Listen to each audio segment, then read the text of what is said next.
Hey guys, in this video, I will show you how to download profile picture on WhatsApp. All right, so let's begin with the video. First, open the WhatsApp app on your mobile device. Make sure it is updated to the latest version available. And as all of you can see, this is my WhatsApp account interface, and here you will see all of my chats history. Now I want to download the profile pictures for this contact here. I will click on it. You can see that there is no option to save or download this profile picture here. Yeah. All you can do is take the screenshot of this picture. And here you can see that it also cannot take a screenshot due to a security restriction. So whenever I will end this video, I will be able to take screenshot of this.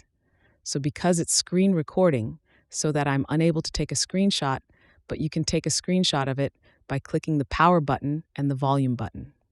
So this is the only way you can download or save a profile pictures of any contact you want. And that's it. So that's basically how you can download profile picture on WhatsApp.